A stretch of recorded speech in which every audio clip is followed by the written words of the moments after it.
everyone, my name is Jolvan and I'm an environmental scientist with the Greater Atlantic Regional Office of NOAA Fisheries.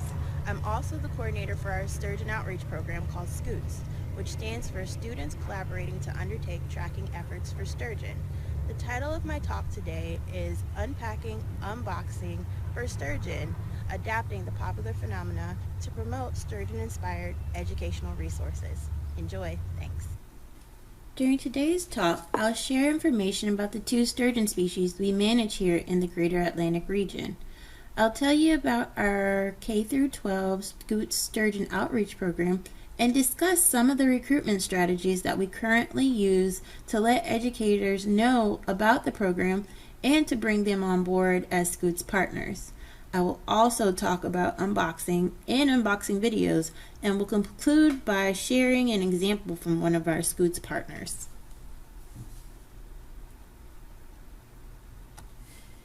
Ancestors of today's sturgeon have been around for over 120 million years, since the age of the dinosaurs, and they haven't changed much since then. As you can see on this slide and throughout the presentation, they're actually very prehistoric looking fish.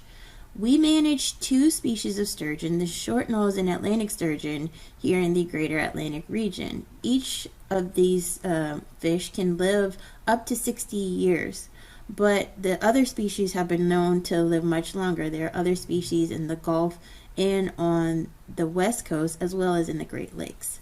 The term scutes refers to the 5 rows of bony plates that line the fish's body. These plates are used as protection against predators.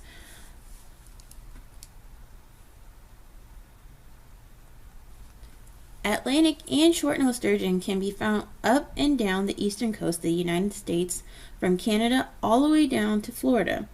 Through genetic studies, NOAA Fisheries has designated 5 distinct population segments for Atlantic sturgeon. These are the Gulf of Maine, New York Bight, Chesapeake Bay, Carolina, and South Atlantic DPSs.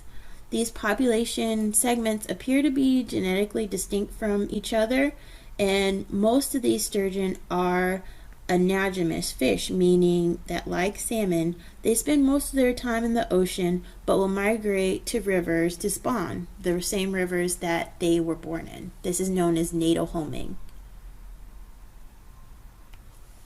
Atlantic sturgeon were historically fished by the Native Americans and early colonial settlers. Once the fishermen figured out how to preserve the fish, there became a high demand for sturgeon for their eggs, which are a pricey delicacy known as caviar.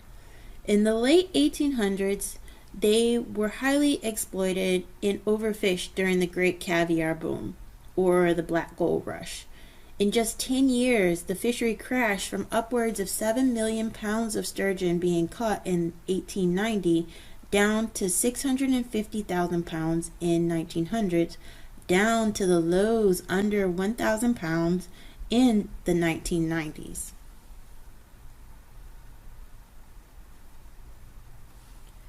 Currently, there is no Atlantic sturgeon fishery. However, there are other modern obstacles that still pose threats to sturgeon. The most common factors are incidental catch or bycatch, where fishermen accidentally catch sturgeon in their nets, habitat degradation, and loss through pollution and dams, which prevent sturgeon from reaching their spawning grounds, and then ship strikes, which can occur when sturgeon near the surface are struck by a boat or a boat propeller, which often results in mortality.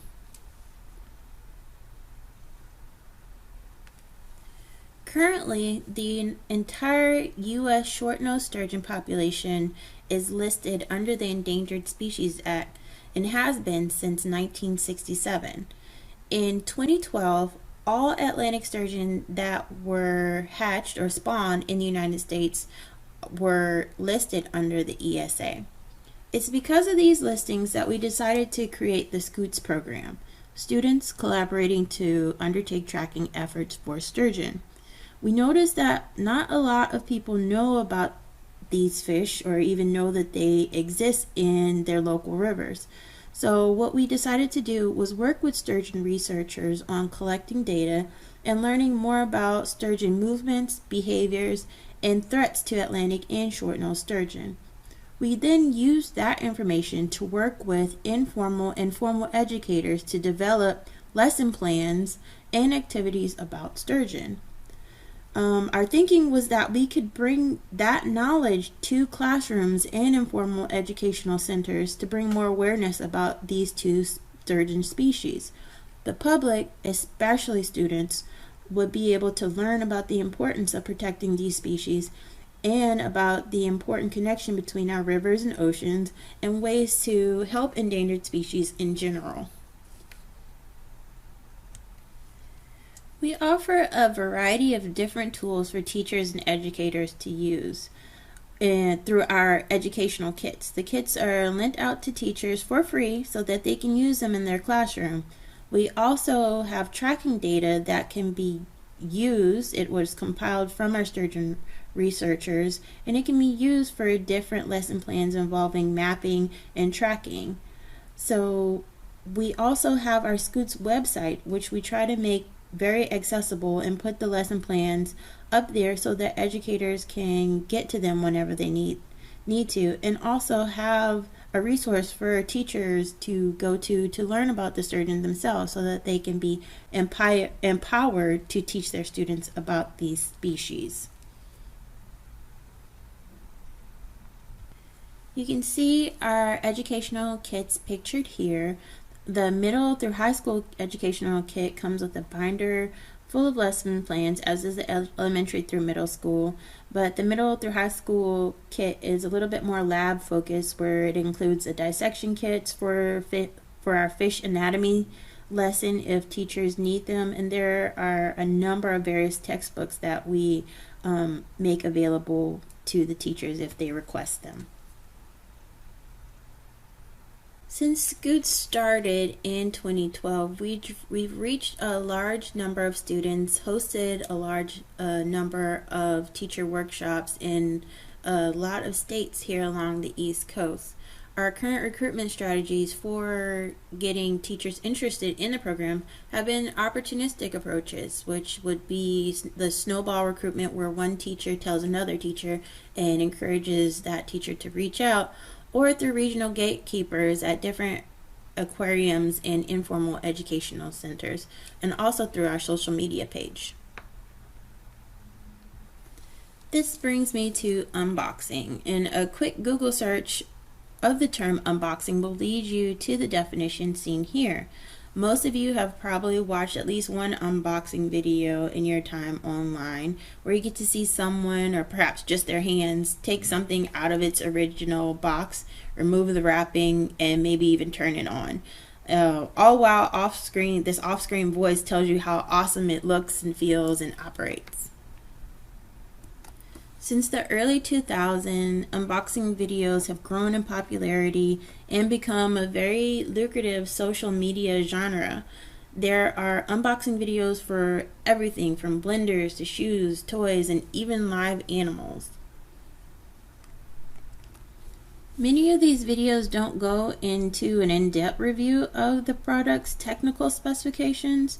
Watching unboxing videos really relies on the initial excitement of receiving something new, experiencing it for the first time, and enjoying the thought of using it in the future. These videos also offer an honest peek at commercial products without the heavy retouched images and videos that companies often share for their goods. Some people really want to know what they're getting. It's actually research material for those devoted comparison shoppers. Now I'd like to share with you an unboxing video sent to us by one of our SCUTES partners.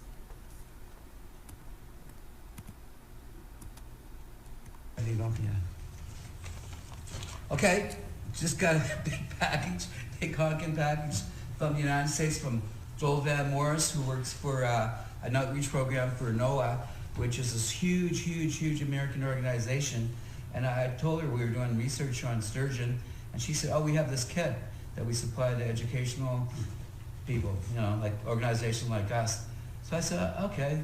She said, I'll send you one. I said, oh, that's awesome, great. So I'm thinking, little folders, brochures, something like this. Look at this, I got 2 boxes this big this big honking thing. It's like a cart. That folds open and yeah, it turns into a cart so we can carry all the gear around. There you go. Like that, and the bottom and so it's pretty wicked. The handle on it. I have a sturgeon. No, that's not good enough, folks. I have 2 sturgeon. And I'm gonna be all cuddly tonight. Ooh, that's awesome. Jolvan, thank you very much. You're the most awesome woman in the world. I don't even know you and I love you already. We got all this game material for our kids. And of course, sturgeon is, she's at risk. That's why we're working with these and with our kids. I can't believe this. This is nuts. And activity book here. This is a natal homing activity. Oh, okay. So a scent game, you scent follow yeah. the scents, and then it brings you to your yeah. place of home, which is how the sturgeon. That's how the sturgeon get around. That's exactly right, Dana. Yeah, that'd be so fun to play. And there's another game-related activity, food web and harmful algae bloom activity. Ooh. There's all kinds of string in it. I can't imagine. Look at this. This is crazy. Look at the size of this baby. All kinds of activity. Jolvan, you're awesome. NOAA, thank you. In adapting unboxing to promote SCUTES and our sturgeon outreach materials, we hope to increase awareness about protected sturgeon species, as well as stand out in a crowded field of marine and environmental sciences educational resources. This strategy could provide educators with a more practical and less cumbersome way of previewing our outreach materials. Thanks so much for listening. If you have any questions, please feel free to email me, and please check out our SCUTES page on the NOAA website. Take care.